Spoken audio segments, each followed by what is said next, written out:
দর্শক, দিনরাত নিউজের লাইভে আপনাদেরকে শুভেচ্ছা। আপনাদের সঙ্গে রয়েছে আমি আমির হামজা। আছি খোয়াই নদীর পাড়ে। গতকাল আপনাদেরকে এই খোয়াই নদীর পাড় থেকে উদ্বেগ এবং উৎকণ্ঠার কথা জানিয়েছিলাম, খবর জানিয়েছিলাম। আজকে একটু স্বস্তির খবর জানাতে চাই। গতকাল কিন্তু হবিগঞ্জের খোয়াই নদীর পানি আগ্রাসী রূপ ধারণ করেছিল এবং এই খোয়াই নদীর পানি কিন্তু আসলে যে যতই সময় যাচ্ছিল ততই কিন্তু বৃদ্ধি পাচ্ছিল এবং এই বৃদ্ধি পাওয়ার ফলে মানুষের মধ্যে একটা আতঙ্ক সৃষ্টি হয়েছিল এবং এই আতঙ্কের সৃষ্টির পর আসলে এখন আজকে কিছুটা স্বস্তি দেখা মিলেছে। পানি কমেছে, অনেকখানি পানি কমেছে। যদি একটু জানাতে চাই, সকাল 9টার যে পানির আপডেট, সেই পানির আপডেটে কিন্তু চুনারগড়ের বাল্লা সীমান্তে খোয়াই নদীর পানি বিপদসীমার 199 সেন্টিমিটার উপর দিয়ে প্রবাহিত হচ্ছে এবং শায়েস্তাগঞ্জ পয়েন্টে 153 সেন্টিমিটার আর মাছুলিয়া পয়েন্টে 165 সেন্টিমিটার উপর দিয়ে পানি প্রবাহিত হচ্ছে বিপদসীমার। যদি একটু আমি বর্ণনা করে বলতে চাই, গতকালকে এই সময়টাতেই কিন্তু আসলে মাছুলিয়া বাল্লা পয়েন্টে কিন্তু 270 থেকে সর্বোচ্চ গতকালকে 278 সেন্টিমিটার পর্যন্ত পানি প্রবাহিত হয়েছিল এবং আজকে কিন্তু এখন মাত্র 199, মাত্র বলা যায় না, 199 সেন্টিমিটার উপর দিয়ে প্রবাহিত হচ্ছে। অর্থাৎ গতকাল থেকে আজকে প্রায় 77 সেন্টিমিটার পানি কমেছে। তো এই বিষয়টা আসলে একটি স্বস্তির খবর এবং এই পানি কিন্তু যতই সময় যাচ্ছে আমরা কিন্তু আপনাদেরকে গতকাল রাতেও একটি ভিডিওর মাধ্যমে আপনাদেরকে জানানোর চেষ্টা করেছিলাম আসলে পানি কমছে এবং খুবই দ্রুত সময়ের মধ্যে পানি কমছে, এমনটি কিন্তু আসলে দেখা যাচ্ছে। এবং আমি পানি উন্নয়ন বোর্ডের সাথে কথা বলছিলাম। পানি উন্নয়ন বোর্ড আমাকে যে বিষয়টি জানিয়েছে যে আসলে এখন ভারতের যে একটি ব্যারেজ খুলে দেওয়া হয়েছিল, সেই ব্যারেজ কিন্তু বন্ধ রয়েছে গতকাল সন্ধ্যার পর থেকে এবং সেই ব্যারেজ বন্ধ থাকার কারণে কিন্তু আসলে পানির যে আগের যে পরিমাণ বৃদ্ধি পেয়েছিল সেই বৃদ্ধি কিন্তু আসলে এখন আর পাচ্ছে না। যেটা আসলে চাকমা ঘাট ব্যারেজ, সেই ব্যারেজ খোলার পর এখন যেহেতু বন্ধ রয়েছে, সেহেতু আসলে ভারত থেকে যদিও পানি আসা বন্ধ হয়ে গেছে এখন, কিন্তু যে পানিগুলো আসলে ধাক্কা দিয়ে আসার পথে ছিল সেই পানিগুলো কিন্তু আসবে এদিকে। আর যদি একটু আমি বলতে চাই বন্যার যে খবর, হবিগঞ্জে কিন্তু আসলে বন্যা পরিস্থিতির সৃষ্টি হয়েছে 5টি উপজেলার মধ্যে কিন্তু আসলে খোয়াই নদী থেকেই বন্যা পরিস্থিতির সৃষ্টি হয়েছে 3টি উপজেলা। এগুলো হচ্ছে চুনারুঘাট, শায়েস্তাগঞ্জ এবং হবিগঞ্জ সদর। এই 3টি উপজেলাতে কিন্তু আসলে বন্যা পরিস্থিতির সৃষ্টি হয়েছে শুধুমাত্র এই খোয়াই নদীর কারণে। এই এর মধ্যে কিন্তু আসলে হবিগঞ্জ সদরের যদি বলি আমি, সদরের যে পানি প্রবেশ করেছে সেই পানি প্রবেশের যে স্থানটি ছিল জালালাবাদ এলাকা কিন্তু আসলে গত বছর বন্যার সময় যে ভাঙন দেখা দিয়েছিল সেই ভাঙন দিয়ে পানি প্রবেশ করে কিন্তু আসলে রিচি এবং লুকরা ইউনিয়ন সহ আশপাশের যে হাওরগুলো আছে সেই হাওরগুলোতে পানি প্রবেশ করে এবং পানি কিন্তু আসলে পানিতে টুইটুম্বুর হয়ে পড়ে পুরো হাওর।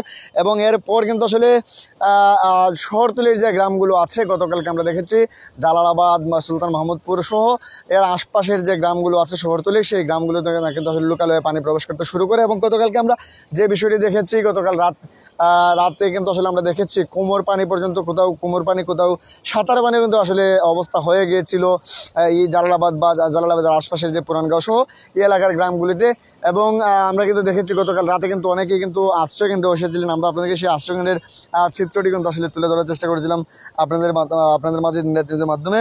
সেই দৃশ্যগুলো কিন্তু আসলে আপনাদেরকে দেখানোর চেষ্টা করলাম। এবং আজকে যেহেতু পানি কমেছে, আসলে বলা যায় না যে এলাকা বন্যা কবলিত হয়েছে সেই এলাকাগুলো খুব দ্রুত সময়ের মধ্যে যে আসলে এই পানিগুলি নেমে যাবে সেটি কিন্তু আসলে বলার কোনো সুযোগ নেই। কারণ হচ্ছে যেহেতু পানি প্রবেশ করে ফেলেছে এবং এই পানিটি আসলে এখনও যত সময় যাবে তত কিন্তু আসলে পানি প্রবেশ করতেই থাকবে। কারণ এই যে বাঁধ ভেঙে যে পানি প্রবেশ করেছে সেই পানি কিন্তু আসলে অনেকখানি কিন্তু আসলে উপরে দিয়ে প্রবেশ করছে এবং সেই পানি আস্তে আস্তে নামতেও গেলেও আসলে যদি খোয়াই নদীর পানি বিপদসীমার 100 সেন্টিমিটার নিচ দিয়ে প্রবাহিত হয়, তারপর কিন্তু আসলে যখন আসলে এই পানিগুলো নামার সুযোগ পাবে তখন কিন্তু আসলে 2-1 দিনের মধ্যে হয়তো এই পানি কিন্তু আসলে যে এলাকার বন্যার যে পানি সেই পানি আসলে কমতে শুরু করবে। এবং বলা যায় যেহেতু বন্যা কবলিত যারা হয়েছেন তারা আসলে আরও 2-1 দিন হয়তো এই দুর্ভোগ পোহাতেই হবে, এমনটি কিন্তু আসলে ধারণা করা হচ্ছে। আর আমি যদি একটু বলি আপনাদেরকে বন্যা পরিস্থিতির খবরটি জানিয়ে শেষ করতে চাই। বন্যা পরিস্থিতির সৃষ্টি হয়েছে 5টি উপজেলার মধ্যে, কিন্তু এর মধ্যে 22টি ইউনিয়নের প্রায় 8,440টি পরিবার বন্যা কবলিত হয়েছেন। এর মধ্যে কিন্তু প্রায় 40,000-এর মতো সদস্য রয়েছেন।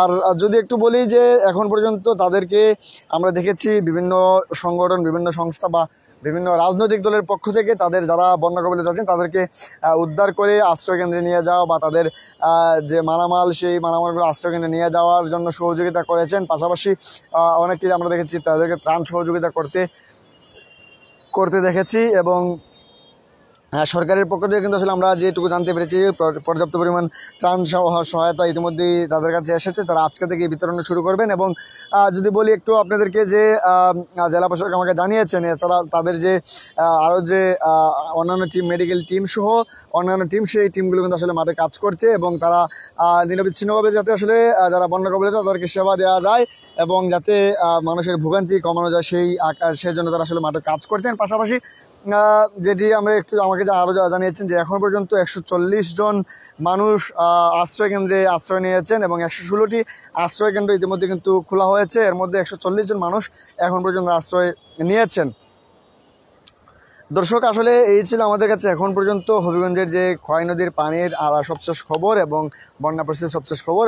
বলা যায় যে যেহেতু পানি কমতে শুরু করেছে, সেই পানি কিন্তু আসলে ধীরে ধীরে অনেকটা হয়তো কমে যাবে, এমনটা কিন্তু আসলে ধারণা করা হচ্ছে বা পানি উন্নয়ন বোর্ড আমাদেরকে এমন তথ্যই কিন্তু আসলে জানিয়েছেন।